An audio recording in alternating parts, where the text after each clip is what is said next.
എല്ലാവർക്കും നമസ്കാരം. ആകാശഗംഗയുടെ പുതിയൊരു വീഡിയോയിലേക്ക് എല്ലാവർക്കും സ്വാഗതം. 2026 ജൂൺ 2 ജ്യോതിഷത്തിൽ വളരെ പ്രധാനപ്പെട്ട ഒരു രാശിമാറ്റം സംഭവിക്കുകയാണ്.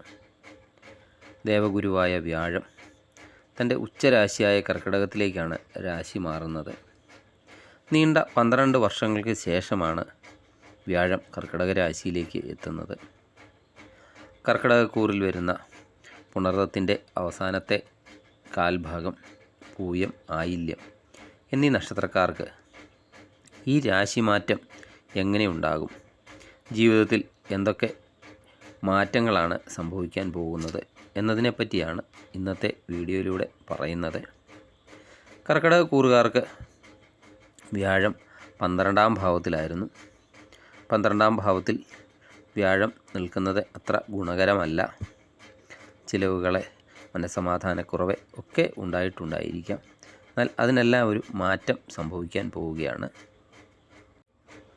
വ്യാഴം ഒരു രാശിയിൽ ഏകദേശം ഒരു വർഷത്തോളമാണ് സഞ്ചരിക്കുന്നത്. വ്യാഴത്തിന് ഏറ്റവും ബലമുള്ള രാശിയുമാണ് കർക്കിടകൻ രാശി. വ്യാഴഗ്രഹത്തിൻ്റെ ഉച്ചരാശിയാണ്.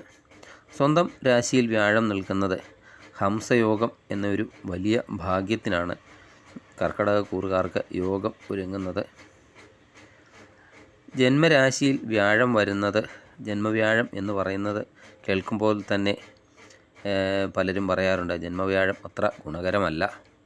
എന്നാൽ ഭയപ്പെടേണ്ട കാര്യമില്ല. കാരണം വ്യാഴം ഉച്ചസ്ഥിതിയിലാണ് ജന്മരാശിയിൽ വരുന്നത്. അതിനാൽ ദോഷമുണ്ടാകുകയില്ല, മറിച്ച് ഗുണമാണ് കൂടുതൽ ഉണ്ടാകുക. 1-ാം ഭാവത്തിൽ വ്യാഴം നിൽക്കുന്നത് നിങ്ങളുടെ വ്യക്തിത്വവും ആത്മവിശ്വാസവും ഒക്കെ വർദ്ധിപ്പിക്കുന്നതാണ്. കഴിഞ്ഞ കുറച്ച് കാലമായിട്ടൊക്കെ അനുഭവിച്ചിരുന്ന മാനസികമായ തളർച്ചയൊക്കെ മാറി വലിയ ആത്മവിശ്വാസമൊക്കെ കൈവരാൻ പോവുകയാണ്.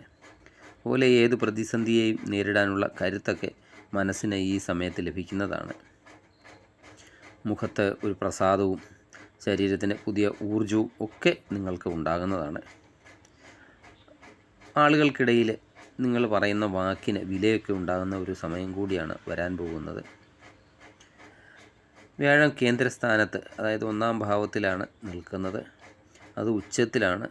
ജ്യോതിഷത്തിലെ മഹാപുരുഷ യോഗങ്ങളിലൊന്നായ ഹംസയോഗം എന്നാണ് ഇതിന് പറയുന്നത്. ഇത് നിങ്ങളുടെ ജീവിതത്തിലെ ഐശ്വര്യവും അതുപോലെ സന്മാർഗ ചിന്തയും ഉന്നത പദവികളും ഒക്കെ നൽകുന്ന ഒന്നാണ്. അതുപോലെ വിട്ടുമാറാത്ത രോഗങ്ങളാലൊക്കെ ബുദ്ധിമുട്ട് അനുഭവിക്കുന്നവർക്കാണെങ്കിൽ ഈ സമയത്ത് വലിയ ആശ്വാസമൊക്കെ ലഭിക്കുന്നതാണ്. ശ്രദ്ധിക്കേണ്ട കാര്യം, വ്യാഴം ജന്മത്തിൽ വരുമ്പോൾ ശരീരം തടിക്കാൻ സാധ്യതയുണ്ട്. അതിനാൽ ഭക്ഷണക്രമത്തിലൊക്കെ അല്പം നിയന്ത്രണം വരുത്തുന്നത് നന്നായിരിക്കും. അതുപോലെ നിങ്ങളുടെ തീരുമാനങ്ങളൊക്കെ എടുക്കാനുള്ള ഒരു കഴിവ് വർദ്ധിക്കുന്ന ഒരു സമയമാണ്. ആശയക്കുഴപ്പങ്ങളൊക്കെ മാറി എല്ലാ കാര്യങ്ങൾക്കും ഒരു വ്യക്തത കൈവരുന്ന സമയമാണ്. ബുദ്ധിപരമായ തീരുമാനങ്ങളിലൂടെ ബിസിനസ്സിലും ഔദ്യോഗിക ജീവിതത്തിലും ഒക്കെ നല്ല രീതിയിലുള്ളൊരു നേട്ടങ്ങൾ ഉണ്ടാക്കാൻ പറ്റുന്ന ഒരു സമയമാണ് വരുന്നത്. അതുപോലെ ആത്മീയമായ കാര്യങ്ങളിലൊക്കെ താല്പര്യവും വർദ്ധിക്കുന്ന ഒരു സമയമാണ്.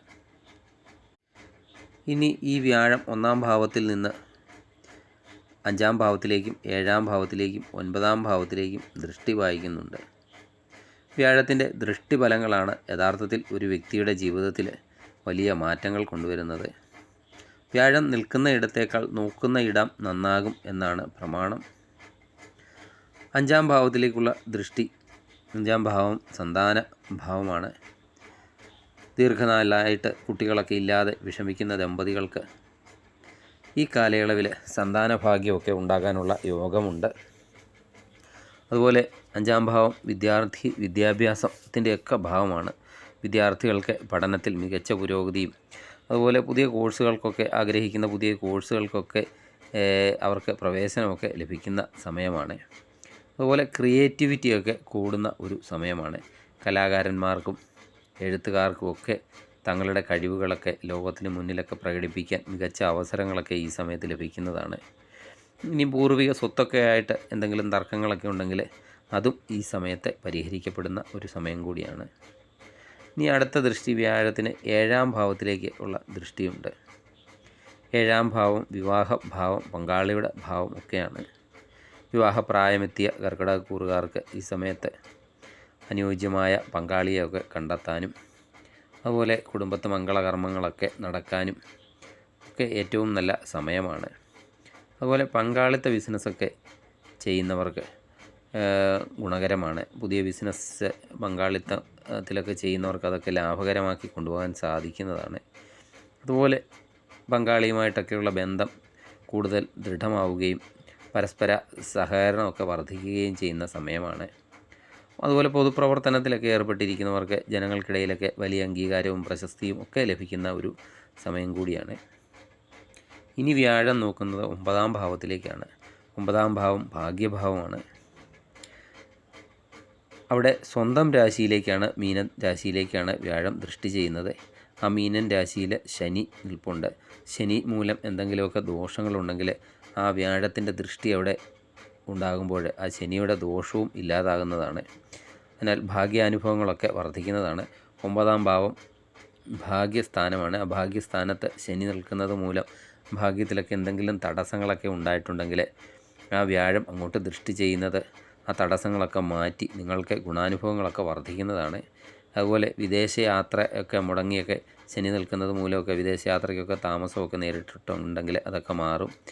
ഉപരിപഠനത്തിനോ അല്ലെങ്കിൽ ജോലിക്കോ ഒക്കെ വിദേശത്തൊക്കെ പോകാൻ ആഗ്രഹിക്കുന്നവരുടെ തടസ്സങ്ങളൊക്കെ നീങ്ങിക്കിട്ടുന്നതാണ്.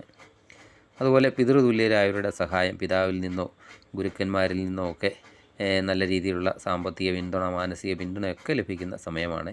ആത്മീയമായ തീർത്ഥാടനങ്ങൾക്കും ഈ സമയം നിങ്ങൾക്ക് വഴിയൊരുക്കുന്ന ഒരു സമയമാണ്. കർക്കിടകത്തിൽ നിൽക്കുന്ന വ്യാഴം നിങ്ങളുടെ 3 പ്രധാന ജീവിത മേഖലയാണ് അനുഗ്രഹിക്കുന്നത്. 1 നിങ്ങളുടെ ബുദ്ധിയെ, 2 സന്താനങ്ങളെ, അതുപോലെ വൈവാഹിക ജീവിതത്തെ, പങ്കാളിയെ, അതുപോലെ നിങ്ങളുടെ ഭാഗ്യത്തെ, പിതാവിനെ, അതായത് വ്യക്തിജീവിതം മുതൽ കുടുംബജീവിതം വരെ വ്യാഴത്തിൻ്റെ ഒരു സുരക്ഷാ കവചം നിങ്ങളെ പിന്തുടരുന്ന ഒരു സമയമാണ് എന്ന് വേണമെങ്കിൽ പറയാവുന്നതാണ്. വ്യാഴം ഉച്ചസ്ഥിതിയിൽ നിൽക്കുന്ന ഈ സുവർണകാലം കൂടുതൽ ഗുണകരമാക്കാനും ഇനി ചെറിയ ദോഷങ്ങളൊക്കെ എന്തെങ്കിലും ഉണ്ടെങ്കിൽ അത് മറികടക്കാനും, ആ ജാതകത്തിലൊക്കെ വ്യാഴം ദോഷസ്ഥാനത്തൊക്കെ നിൽക്കുന്നവരാണെങ്കിൽ അവർക്ക് ആ ദോഷസ്ഥാനത്തിൻ്റെ ഫലങ്ങൾ ലഭിക്കാതെ ഗുണഫലങ്ങളൊക്കെ കൂടുതൽ ലഭിക്കാൻ വേണ്ടി വ്യാഴാഴ്ചകളിൽ സസ്യാഹാരം മാത്രം കഴിക്കുക. അതുപോലെ മഞ്ഞ നിറത്തിലുള്ള വസ്ത്രങ്ങൾ ധരിക്കുന്നത് വ്യാഴപ്രീതിക്ക് ഉത്തമമാണ്. ദിവസവും അല്ലെങ്കിൽ എല്ലാ വ്യാഴാഴ്ചകളിലും വിഷ്ണു സഹസ്രനാമം ജപിക്കുകയോ അല്ലെങ്കിൽ കേൾക്കുകയോ ഒക്കെ ചെയ്യുന്നത് ജീവിതത്തിലെ വലിയ പോസിറ്റീവ് എനർജിയൊക്കെ നൽകുന്നതാണ്. വ്യാഴാഴ്ചകളിൽ മഹാവിഷ്ണു ക്ഷേത്രത്തിലോ ധന്വന്തരി ക്ഷേത്രത്തിലോ ഒക്കെ ദർശനം നടത്തി പാൽപ്പായസം അല്ലെങ്കിൽ വെണ്ണ, മഞ്ഞപ്പൂക്കൾ എന്നിവയൊക്കെ വഴിപാടായി സമർപ്പിക്കുന്നത് വ്യാഴപ്രീതിക്ക് ഗുണകരമാണ്. അതുപോലെ ദാനധർമ്മങ്ങളൊക്കെ നടത്തുക. അധ്യാപകരെയും മാതാപിതാക്കളെയും മുതിർന്നവരെയും ഒക്കെ ആദരിക്കുക. അതിലൂടെ വ്യാഴത്തിൻ്റെ അനുഗ്രഹം നിങ്ങൾക്ക് നേരിട്ട് ലഭിക്കുന്നതാണ്. ചുരുക്കത്തിൽ 12 വർഷങ്ങൾക്കൊക്കെ ശേഷം സംഭവിക്കുന്ന ഈ വ്യാഴമാറ്റം കർക്കിടക കൂറുകാരുടെ ജീവിതത്തിൽ പുതിയൊരു പ്രഭാതം തന്നെയാണ് കൊണ്ടുവരുന്നത്. ജന്മരാശിയിലൊക്കെ വ്യാഴം നിൽക്കുമ്പോൾ അല്പം അമിത ആത്മവിശ്വാസമൊക്കെ വരാതെ ശ്രദ്ധിച്ചാൽ വരുന്ന ഒരു വർഷക്കാലം നിങ്ങൾക്ക് സമാനതകളില്ലാത്ത നേട്ടങ്ങളൊക്കെ കൊയ്യാൻ സാധിക്കുന്നതാണ്.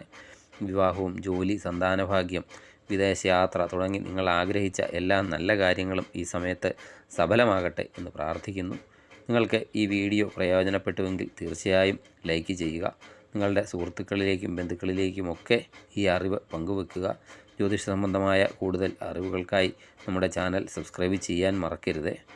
നിങ്ങളുടെ അഭിപ്രായങ്ങളും സംശയങ്ങളും താഴെ കമൻറ്റ് ബോക്സിൽ രേഖപ്പെടുത്താവുന്നതാണ്. മറ്റൊരു വീഡിയോയുമായി വീണ്ടും കാണാം. നന്ദി, നമസ്കാരം.